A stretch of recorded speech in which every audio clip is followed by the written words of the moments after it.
রাতের অন্ধকারে এভাবেই জ্বলছে কোটি টাকার গাছে আগুন।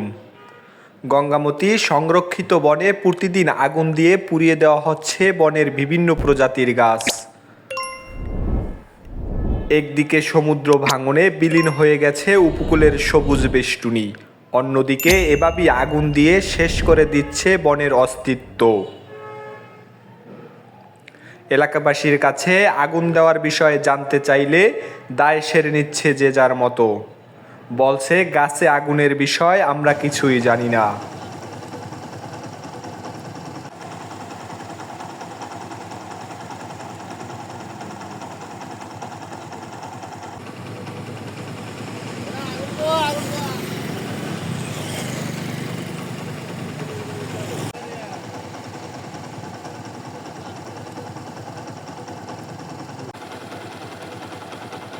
গাছগুলো যে ঘরে ভেঙে গেছে।